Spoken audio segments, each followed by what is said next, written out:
Match start.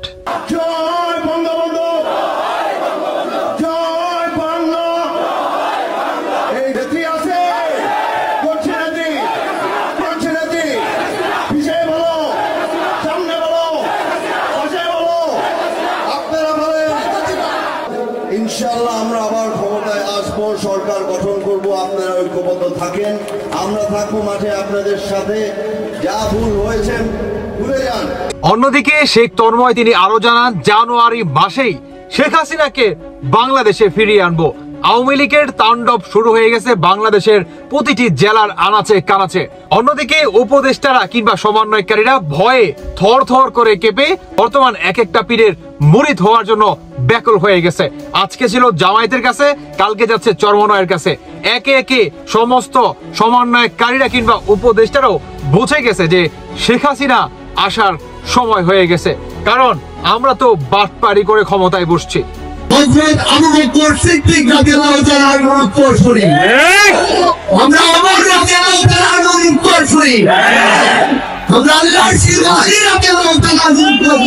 অন্যদিকে শেখ তন্ময় তিনি আরো জানান, শেখ হাসিনাকেই আস্থা এবং শেখ হাসিনাকেই এই জানুয়ারি মাসেই দেশে ফেরাবো।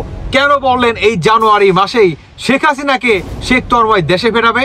এর ভিতরে আরেকটি বড় রিজন হচ্ছে এই জানুয়ারি মাসকে ঘিরেই শেখ মুজিবুর রহমানের বাংলাদেশে আগমন ঘটে এবং এই জানুয়ারি মাসেই শেখ হাসিনাকে বাংলাদেশে আসার একটি কথা চলতেছে। অন্যদিকে শেখ হাসিনা তিনি আরো জানান, এই জানুয়ারি মাসেই আমার বাবা আসছে বাংলাদেশে এবং আমিও আসব বাংলাদেশে, পাক বাহিনীদের পুনরায় উপরে ফেলে দিব।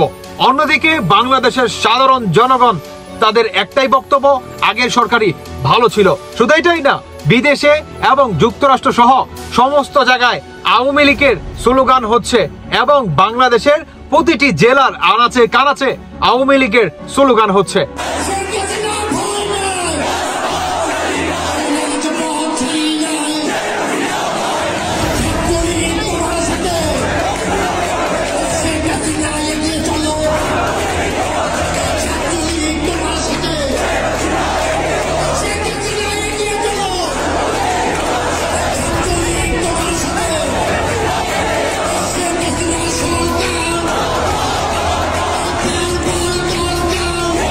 মাননীয় প্রধানমন্ত্রী জননেত্রী শেখ হাসিনাকে জোরপূর্বক দেশ থেকে বাধ্য করা হয়েছে।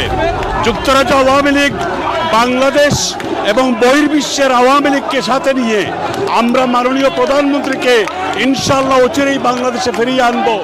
আমরা মাননীয় প্রধানমন্ত্রী সরকারের সময়ে যে গুপ্ত হত্যাগুলো অনেক এজেন্টরা করেছে, করে আওয়ামী লীগের উপর দোষ চাপিয়েছে, আমরাও তার বিচার চাই। শুধু এটাই না, বাংলাদেশের বর্তমান সাধারণ জনগণ থেকে শুরু করে নিচ স্তরের থেকে শুরু করে হাই লেভেলের কিংবা হাই সোসাইটির মানুষজনও কথা বলতে শুরু করেছে যে আগের সরকারই ভালো ছিল।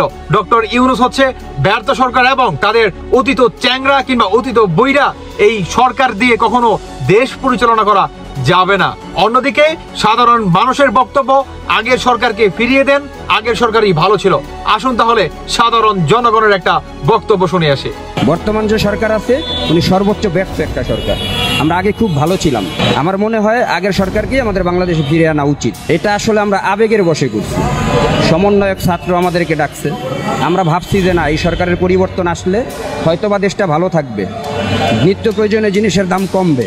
আসলে এরকম কিছুই হয়নি বাংলাদেশে, এখন আরও জিনিসের দাম ঊর্ধ্বমুখী।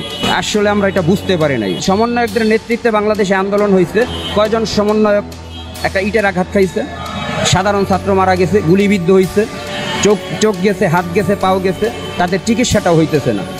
দেখেন তারাও কিন্তু এই যে দাঁড়ে দাঁড়ে ঘুরতেছে, সমন্বয়কদের দেখাও পাচ্ছে না। এখন যারা মূল নেতৃত্বে ছিল তারা কিন্তু ফুলে ফেসে কলা, মানে আঙ্গুল ফুলে কলা গাছ। তারা খুব ভালো আছে, কেউ উপদেষ্টা, কেউ বড় সমন্বয়ক, বিশাল টাকার মালিক, কিন্তু যেই লোকগুলা পাও হারাইছে, চোখ হারাইছে, তাদের কোনো খবর নাই। তাদের খবর তারা কেউ রাখে না। চিকিৎসাটাও হচ্ছে না টাকার অভাবে। আগে যে সরকারটা ছিল, আইনের যেই শাসনটা ছিল বাংলাদেশে, আপনিই দেখেন আইনের শাসন বাংলাদেশে আছে। হত্যা, রাহাজানি, ছিনতাই, মানে চাঁদাবাজি, পুরো বাংলাদেশটা ভরে গেছে। শুনলেন তো সাধারণ মানুষের বক্তব্য, সাধারণ মানুষ কি বলতেছে। এটা তো আর ভাই আমরা শিখাই দিই না, বা আমি তো আর এটাকে মানে বানায় বলি নাই নাকি, যে সাধারণ মানুষও আগে সরকারকে যাচ্ছে।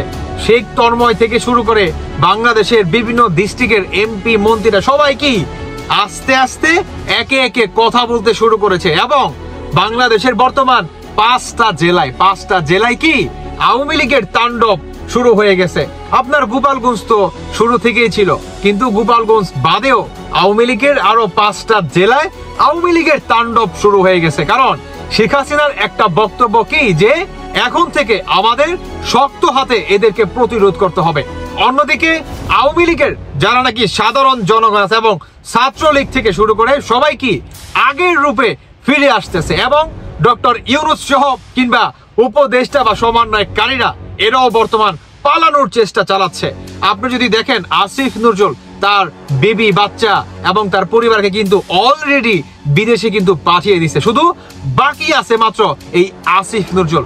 ইনশাআল্লাহ এই আসিফ নজরুলও পালিয়ে যাবে এবং সমন্বয়কারী কিংবা উপদেষ্টারা এরাও পালিয়ে যাবে, কিন্তু এদেরকে পালাতে দেওয়া যাবে না। এদের বিচার এই বাংলার মাটিতেই হতে হবে। দর্শক বন্ধুরা, শুধু এটাই না, আওয়ামী লীগের শেখ হাসিনা তিনি আরো জানান যে বাংলাদেশে বর্তমান অন্তর্বর্তীকালে সরকার কিংবা আমাদের সাধারণ জনগণ থেকে শুরু করে নেতা পর্যায়ে কর্মীদের উপরে যে বা যারা নাকি মব জাস্টিস চালাইছে এদের প্রত্যেককে তোমরা চিহ্নিত করে রাখো। যখন আমি দেশে ফিরবো পুনরায় ক্ষমতা হাতে নিব তখন এদের একটা একটা করে ধরবা এবং ধরে ধরে বিচার করবা। এই সময় অতীত নিকটে। দর্শক বন্ধুরা, এই ছিল আজকের শেখ হাসিনার বক্তব্য। শুধু এটাই না, জানুয়ারি মাসে বড় একটি ধামাকা হতে যাচ্ছে, আশা রাখি আমরা।